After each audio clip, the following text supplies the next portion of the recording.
tell us a little bit about the physical logistic of this movie? Because you speak under a helmet, you run in the water, you're in your underwear. I mean, this is quite different. How was it to, the process to shoot like this?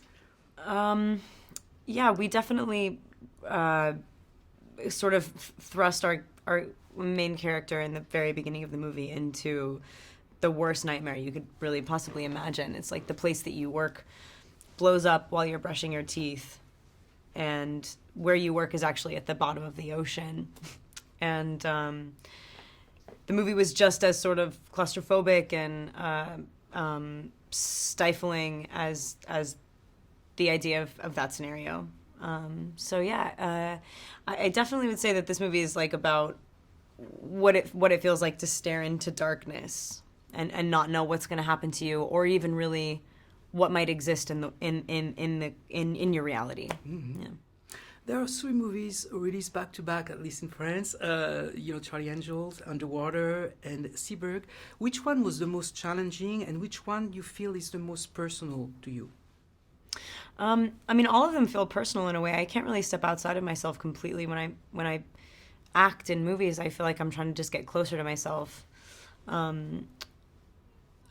So yeah, I have to say I don't feel like I had to step further away from myself for any of those movies. I was trying, desperately kind of to get closer. So. Mm-hmm.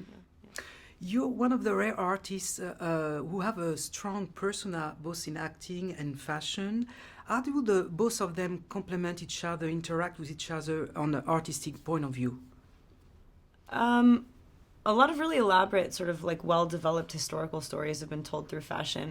And as an actor, I'm always kind of a mouthpiece for someone else's initial expression.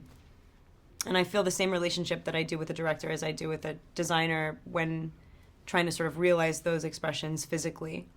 Mm-hmm. So yeah, I kind of don't draw a huge distinction between the two of them, other than they're just completely different art forms. Mm-hmm. But the impulse is always kind of starting from the same place. Can you tell me a little bit about working with Vincent Cassel? Did you guys speak a bit of French, or was it more in English, or did you have conversation with him? Well, we definitely spoke, yeah. Mainly English, to be honest. Uh-huh. Yeah, he's kind of the epitome of like. I mean, I don't know him that well, but on this movie, he was our captain, and so he was like very sort of like alpha male. Like came in, was like, "Come on, what the suits are bothering you? It's nothing, Come on, let's go." And we were like, "No, these suits are killing us." So he, to me, was always just this kind of like really like run and gun kind of calloused dude. Maybe he was like being a bit of a method actor. Mm-hmm. Last question. One wish for 2020. It can be for the world, it can be personal, it can be for a friend. Something you can share.